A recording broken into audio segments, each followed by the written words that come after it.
ظهر الفساد في البر والبحر بما كسبت أيدي الناس ليذيقهم بعض الذي عملوا لعلهم يرجعون. أعوذ بالله من الشيطان الرجيم.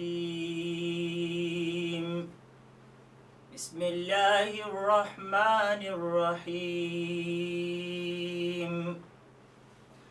قل أرأيتكم إن أتاكم عذاب الله أو أتتكم الساعة أغير الله تدعون إن كنتم صادقين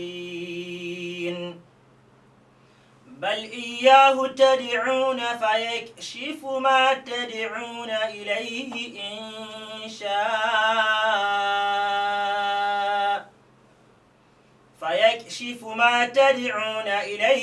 إن شاء وتنسون ما تشركون ولقد أرسلنا إلى أمم من قبلك فأخذناهم بالبأساء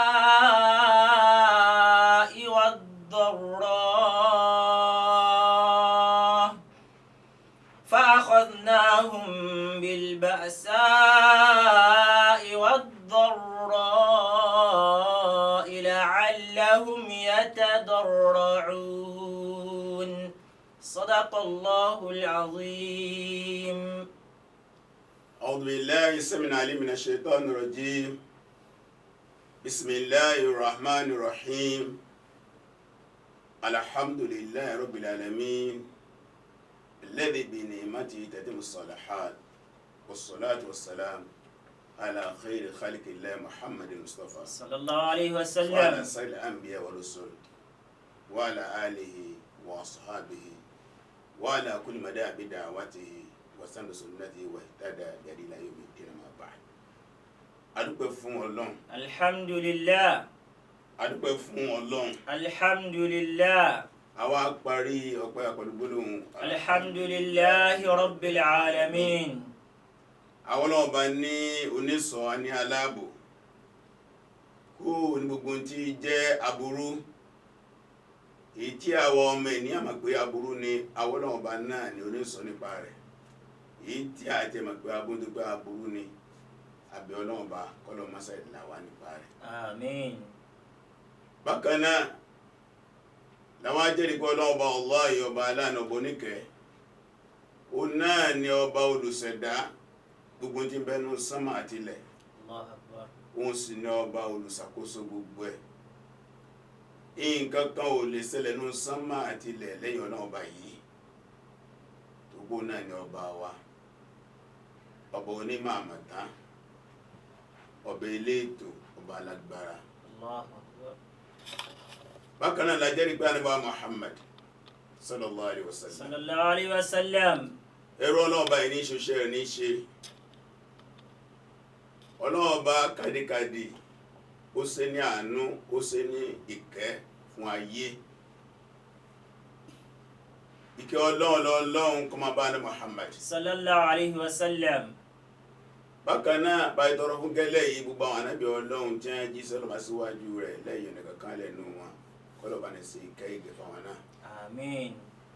àwọn ọmọlẹ́yìn ànábì Muhammad sallallahu alaihi wasallam. ká ń pè ní as-sahabatu was-sahabiyat àwọn sàábí ẹ̀ àwọn olùbárin rẹ̀ àwọn alábárin rẹ̀ ọkùnrin wọn obìnrin wọn ọmọdé wọn àgbàlagbà nú wọn olówó inú wọn tálákà inú wọn olórí inú ọmọlẹ́yìn inú wọn kọ́lọ́wọ́ bá ní rọ̀jò ìyọ́nú ẹ̀ tó pọ̀lú wọn lórí. àmín. látorí wọn gbogbo àwọn tí wọ́n ti lọ bá Ọlọ́run tí wọ́n pẹ́ bọ́ mọ́ Ọlọ́run bá ní ìlànà ìsìláàmù yìí bá ní sí ìyọ́nú rẹ̀ fún orí Ọlọ́run bá. àmín. bá ní fún orí ẹ̀ṣẹ̀ wọn bá ní fi jìn wọ́n. àmín. àwa táwa ṣẹ́kù láyé náà mọ́sá ìlọrọ̀ ẹ̀mí náà.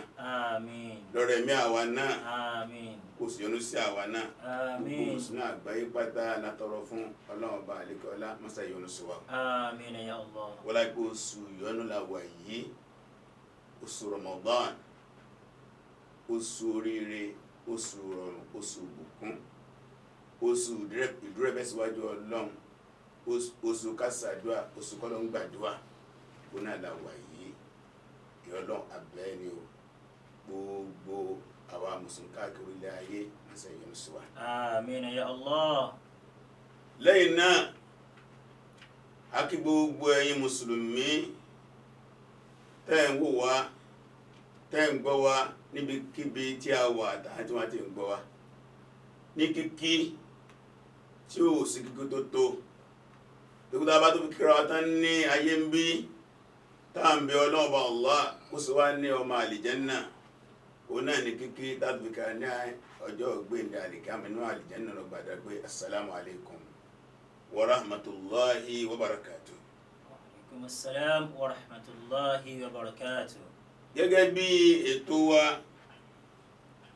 Tafsirul Qur'an Karim, ìfọ́sọ́rọ̀ Al-Qur'an, àlàyé tó sì pé ó ti gbogbo àwa tí a bá wa sábà nígbà tí Ramadan bá ti dé báyìí, òun náà ni a máa bára wa sọ̀rọ̀ Ọlọ́run, la máa fi Al-Qur'ani, la máa jókòó tí la fi ń sumi omi ìmọ̀ mímu, torí pé shahr Ramadan shahrul Qur'an. Ọlọ́ba sọ́bà fún wa nínú Al-Qur'an, Quran chapter 2 verse 185 pé شهر رمضان الذي أنزل فيه القرآن.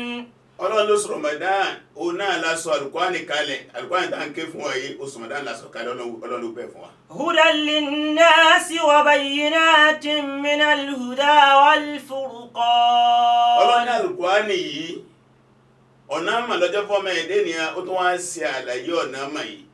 Lẹ́yìn náà, ó tún jẹ́ ìwé tí sí aṣọ lójú rọ́, ìwé tí ya òdodo sọ́tọ̀ nínú irọ́, ìwé tí jẹ́ ká dá ojúlówó nǹkan mọ̀ yàtọ̀ sí àlùpàídà nǹkan, Al-Furqan.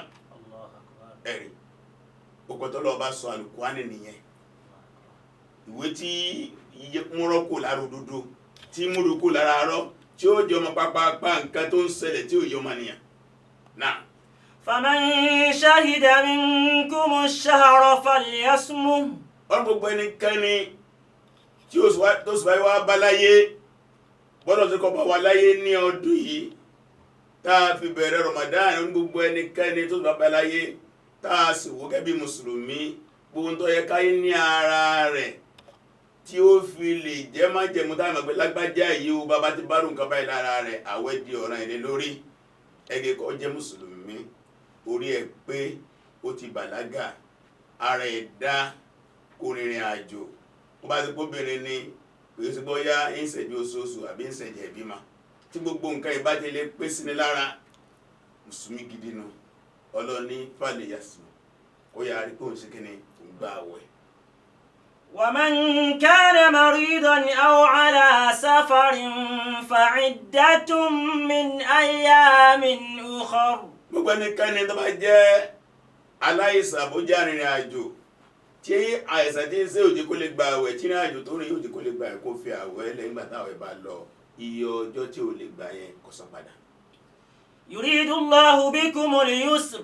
Tùbọ́lọ́ ọba àlékọ́lá ìrọ̀rùn ló fẹ́ fún yín, ọba àrọ̀rùn ni ó sì fẹ́ rọrùn fún yín. ولا يريد بكم العسر. Kò fẹ́ ìnira fún yín rárá. ولتكملوا العدة. Ẹ̀yà rí pé ẹ̀ka òǹkà àwẹ̀ yín ẹgbà kó pé pérépéré o. Ọba ìgbọ́n mọ́kànlélẹ́ni ọgbọ̀n ni ẹjẹ́ ó pé o, ẹgbẹ́ ọgbọ̀n ni ẹjẹ́ ó pé o. ولتكبروا الله على ما هداكم. Tẹ́ bá wá parí àwẹ̀ náà, ẹ wá gbé Ọlọ́run bá tóbi dúpẹ́ lọ́ba fi yín mọ̀nà. ولعلكم تشكرون. Látara bẹ́ẹ̀ ẹ jẹ́ olùdúpẹ́ fún Ọlọ́run. Ẹ̀rí Quran ni ojú ara rẹ̀ fún wa yìí. Gbogbo àti Ramadan bá ti dé, Quran máa rán wa létí ìrántí ńlá méjì kan. Ẹ̀rí dhikra fardiyyatus siyam, ìrántí pé ààwẹ̀ ọ̀ranyàn ni fún màánà Muhammad.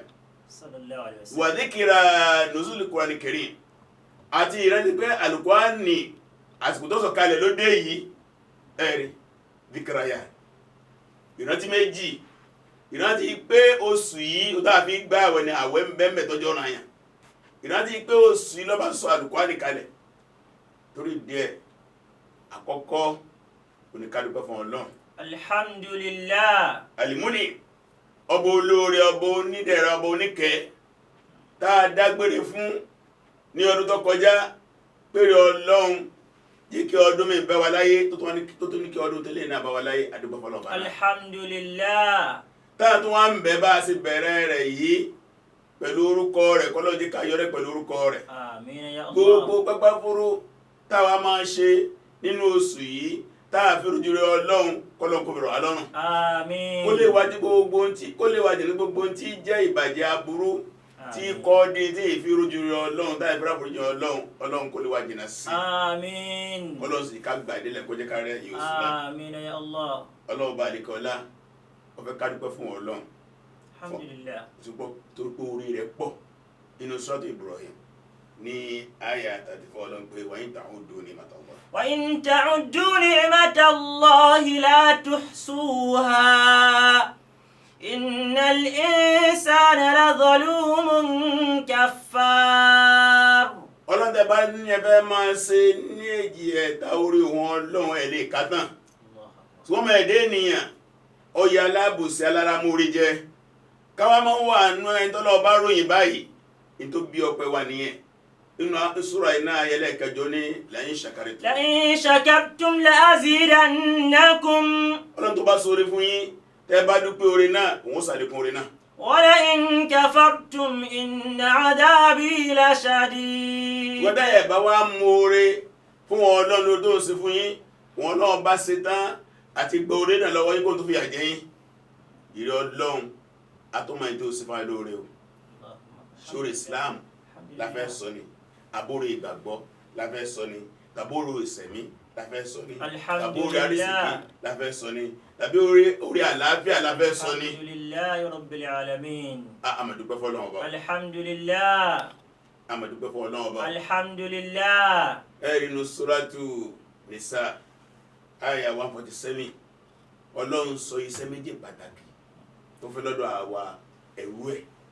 Ma yaf'alu Allahu bi'adabikum in shakartum wa amantum wa kana Allahu shakiran alima. Ọba Ọlọ́run dá ń sọ̀rọ̀ rẹ̀ fún wa yìí ọba Allah aláàánú ni oníkẹ́ni ó láwọn kankan bẹ tá a lè ṣe tá a bẹ ti lè ṣe àti mórí bọ́ kónú yẹ̀wò Ọlọ́run tí ó sì pọ̀ ni ẹ̀gbọ́n tó ní. Ma yaf'alu Allahu bi'adabikum. Ọlọ́run kí lọ́lọ́run fẹ́ fi kó jẹ yín ní yàsí kí lọ́ọ́ fẹ́ kó jẹ yín yàsí. In shakartum wa amantum. kí ló bá jẹ́ sórí fún yín tẹ́ẹ̀sì dúpẹ́ oore tẹ́ẹ̀sì gbàgbọ́ Ọlọ́run kò tó fẹ́ fi yà ń ṣe ẹ̀wò ń dá àlè sẹ́nu. Allahu akbar. A lè dúpẹ́ oore Ọlọ́run a lè gbàgbọ́ ńlọ́dá wà láyé lẹ́wọ̀ orí dá bá ti lè dúpẹ́ oore wọn tá a sì gbà ń gbọ́ kò sí tó fẹ́ fi wá èyí kò ń jẹ wá ní ẹ̀kí ló fẹ́ fi ṣe ẹ̀rí tó pé kò sí kankan tó kò lè kọ́ ọ̀la rẹ̀ kò nọ́lá rẹ̀ kù ẹrú ẹ̀ láṣẹ ó wá parí ẹ̀ pẹ̀lú. Wa kana Allahu shakiran alima. ṣùgbọ́n mo kún wọn náà bá yóò ọba tí gbọ́ pẹ̀lú wọn ọba tí tó dúpẹ́ ni bí ẹ bá ṣe dáadáa fún wọn tó sọ wọn kò sáré orí mi ó ti jọ̀bọ ní mímọ́ àmàtà torí díẹ̀ èní ọjọ́ kínní ọjọ́ pẹ́ òní ọjọ́ kínní ọjọ́ pẹ́ torí díẹ̀ àdúgbò fọlọ́. Alhamdulillah. Alhamdulillah. Alhamdulillahi rabbil alamin. Ramadan ló wá dé lọ́dọ̀ àwọn onímọ̀ lọ́dọ̀ àwọn àfẹ́ Islam ààrẹ ń tó kọ tí a jẹ tó pé ó ní Ramadan Dayfur Rahman. Ramadan Dayfur Rahman. Ó ní Ramadan àlejò ọlọ́ọ̀ba aláàánú ni tí wàá máa kí àwọn mùsùlùmí lọ́dọọdún kí wá sí àlejò oníjọ́ méjọ mẹ́ta àlejò oṣù kan ni àlejò kẹ́ni. Àlejò oṣù kan ni Ramadan. Ó là wá ń gbà lálejò yìí ló ti wá dé ẹ̀ sì rí Ànábì sallallahu alaihi wasallam ó ní man kana yu'minu billahi wal yawmil akhir falyukrim dayfahu gbogbo ẹnikẹ́ni tó bá gba Ọlọ́run bá gbọ́ tó gba àlìkíámà gbọ́ àlejò tó bá wá dé bá kí ó pọ́nlé kí la fi ń ṣe àpọ́nlé àlejò ọkọ̀ bẹ̀ lórí kí àgbàlálejò tí àwọn olóògbé ń pè ní a welcome ẹ̀rí torí díẹ̀ a fẹ́ gba Ramadan lálejò báyìí o àbá jẹ́nẹ́sì. Naam. Ramadanu halla hilaluhu fastabshiru bikudumihi wa bisawmihi wa salatihi wa bidhikrihi wa khushu'ihi fadat alayna rahmatan bil khayri min yanbu'ihi qad ada yushriku bil huda ya marhaban bikudumihi ya marhaban bikudumihi. Ramadan lágbàlá àlejò yẹn. Allahu akbar. Ẹjẹ́ ń bọ́ ẹlẹ́ẹ̀kan sí. Ramadanu halla hilaluhu. Ramadan ìlétésọ̀ ẹ̀ lọ́hàn láti bẹ̀rẹ̀ àwẹ̀ o. Fastabshiru bikudumihi. Ó ní ẹ máa dunnú ẹ mùsùlùmí ẹ mùmí ẹ máa dunnú pé àlejò dé àlejò ńlá dé àlejò ọlọ́ọ̀bá dé. Wa bisawmihi wa salatihi. Inú dábì gbà lálejò oníkẹ́ gbà àwẹ̀ inú ẹ̀ dáadáa lẹ́yìn kẹ́ kírun inú ẹ̀ dáadáa. Wa bidhikrihi wa khushu'ihi. Kẹ́ ẹ máa jẹ́ ọlọ́ọ̀bá inú ẹ̀ dáadáa kẹ́ wọ́ọ̀rì fọlọ́ọ̀bá inú ẹ̀ dáadáa. Fadat alayna rahmatan. Torí tó fún wa bá wa ìkẹ́ látọ̀dọ̀ Ọlọ́run. Bil khayri min yanbu'ihi. Ó kó àwọn oore tó pọ̀ wá láti inú sẹ́lẹ̀ rú ẹ̀ oríṣi oore ní bẹ́ẹ̀bẹ́ oore àánú Ọlọ́run ó ń bẹ́ẹ̀bẹ́ oore àforíjì ó ń bẹ́ẹ̀bẹ́ oore ìyọ́nú ó ń bẹ́ẹ̀bẹ́ oore àrísìkí ó ń bẹ́ẹ̀bẹ́ oore gbígbàdúrà ó ń bẹ́ẹ̀bẹ́ oore àlàáfíà ó ń bẹ́ẹ̀bẹ́ oore ìdùnnú ó ń bẹ́ẹ̀bẹ́. Bil khayri min yanbu'ihi qad ada yushriku bil huda ya marhaba bikudumihi ya marhaba bikudumihi. Ó yọ sí abórun sí yọ sí ni ṣùgbọ́n tó mú wá ń jẹ lọ́nà mọ̀ kò mú ẹ̀ta sasa wá kò mú ìgbóná jẹjẹ wá akẹ́ o Ramadan ò dé dáadáa o. Allahu akbar. Marhaban Bika ya Ramadan, marhaban bika ya Ramadan, marhaban bika ya Ramadan, marhaban bika ya Ramadan. tó àlejò ti dé Allahu akbar. àlejò yìí ó ní tí ń fẹ́ o ó sì ní tí ò fẹ́ inú tó ń fẹ́ oníká ní ìgbàgbọ́ sọ́nà ọba tó ní ọ wá ká ní ìgbàgbọ́ sí ká sì sìn pẹ̀lú inú kan gbogbo dàbí sin Ọlọ́run ọba ní ká fi sìn ìrun wà ń bẹ àwẹ̀ wà ń bẹ sàrà wà ń bẹ àánú wà ń bẹ àti bẹ́ẹ̀ bẹ́ẹ̀ bẹ́ẹ̀ bẹ́ẹ̀ lọ kò fẹ́ àbòsí o kò fẹ́ bọ́ o kò fẹ́ jàǹbá kò fẹ́ kẹ́ni má ní kò fẹ́ kéta kò fẹ́ má dàrú kò fẹ́ ká máa dẹ̀jẹ̀ yẹn lẹ̀ kò fẹ́ ṣìnà kò fẹ́ ọtí kò fẹ́ olè kò fẹ́ jàǹdùkú kò fẹ́ nìkúrìn kò fẹ́ ìwọ̀kuwọ̀ kò fẹ́ ìgbọ́kúgbọ́ kò fẹ́ ìwòkúwò ana Muhammad Sallallahu alayhi wa sallam. ó ní lẹ́sẹ̀ siyam min al-akli wa shurb ó ní àwẹ̀ kì í ṣe pé mi ò jẹ mi ò mu nìkan ní jẹ́ àwẹ̀ má rò pé mi ò jẹ mi ò ní jẹ́ àwẹ̀ ó ní innama siyam min al-lagwi wa rafath ó ní tí jáwẹ̀ náà láwẹ̀ tá a gbà kó o ní di ọ̀rọ̀ sọkúsọ àti kébékébé àwọn wà kébékébé kódà ń bè kí wọ́n gbé ẹnikẹ́ni tí ọba lè fi àwọn ọ̀rọ̀ sọkúsọ lẹ̀ àti wà pálapàla àti wà ìmọ̀kan Ọlọ́run bò ní bùkátà sí kọjẹ kó mú ẹ̀ torí díẹ̀ ẹ̀já gba àlejò Ọlọ́run bó ṣe tọ́ bó ṣe yẹ. lẹ́yìn yẹn tá a bá wo ẹ̀yìn ní ọdún tó lọ àwọn kan ń bẹ tó gbá àjọ wà láyé ní tó gbé lè ní wọn sí láyé má kí ẹ ti gbọ́ yá wọ́n sẹ ọlọ́run bá wọn àsìkò wọn lótò àwọn tá a wá ṣẹ́kù láyé kí ẹ ti gbọ́ yá máa ń ṣe ó wu Ọlọ́run bá lọ́sẹ̀ wá kù ọ̀ràn yẹn ní kárántí wọn nínú àdúà ọ̀nbẹ́nu wọn ẹni ó jìnà ọ̀nbẹ́nu wọn ẹni ó súnmọ́ ìbẹ́nu wọn ẹni ó jù wá lọ ìbẹ́nu wọn ẹni àjùlọ ọ̀ràn ní kárántí wọn Ọlọ́hun Ọba àlékè ọlá ó sọ àwọn mùsùlùmí pọ̀ mọ́ ara wa ní Suratul Ashr ní ayẹlẹ́ kẹwàá. والذين جاءوا من بعدهم يقولون Ọlọ́run sọ àwọn tí wọ́n ti lọ àgàgà wọn sàábí àná Muhammad àwọn tí wọ́n tún tẹ̀lé wọn tí wọ́n ti fi kú sàgbà wa bẹ́ẹ̀ náà tí wọ́n tẹ̀sẹ̀ lọ yìí Ọlọ́run náà jẹ́ wá dé lẹ́yìn wọn àti adé ní ẹ̀yìn wọn kí wọ́n máa ṣe. يقولون ربنا اغفر لنا ولإخواننا الذين سبقونا بالإيمان ولا تجعل في قلوبنا غلا للذين آمنوا ربنا إنك رؤوف رحيم. Gbogbo ọjọ́ tí lọ bá Ọlọ́run bá àlékè ọlá bá ní rọ̀jò kẹ́rẹ̀ ní wọn lórí. Àmín ya Allah. Ẹni àmọ́nú wọn, inú àwọn Mùsùlùmí, inú àwọn ẹni Ọlọ́run, inú àwọn ẹni eré bá ní rọ̀jò kẹ́rẹ̀ wọn lórí. Àmín ya Allah. Àǹtá àmọ́nú bá ní rọ̀jò kẹ́rẹ̀ wọn lórí. Àmín ya Allah. Àti ẹjẹ́ àpá fún abánijẹ̀rẹ̀ kọ́lé wọn lórí. Àti ẹjẹ́ fún abánirọ̀jò kẹ́rẹ̀ wọn lórí. Àwọn tí wọ́n tún pé ìyàwó wa ni wọ́n ti lọ síwájú wa, ọmọ wa ni wọ́n síwájú wa.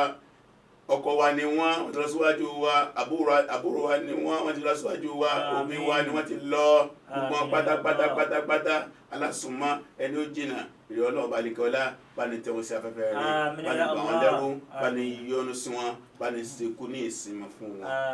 Daraju kama daraja buhunu galahum ma galahum walimaru gairu muhalladi yẹri walimaru gairu muhalladi wọn ni a ti lọ àwọn dálẹ̀ àwọn tí wọ́n ti lọ wọ́n ikú náà sì lọ oníbẹ̀ẹ́ náà làwọn kan tún lọ bá wọn náà tó ń pẹ́ ọmọ èdè èèyàn kò ní wọ́n bẹ̀rẹ̀ gbére tó bí láti dúró sí ní àárọ̀ èrè bá tó di ọ̀la ká pàdé ara wa àbí Ọlọ́run bá àlékè ọlá ìwé táwa wà náà ẹ̀ náà tá à ń bá yín lọ́wọ́ yìí tó gbó orí ẹ̀ náà ni wà sẹ́wọ̀n máa dání lórí ìrọ̀lọ́wọ́ bá àlékè ọlá ayé ti kó sí báyìí mọ́sá ìbánigbáyé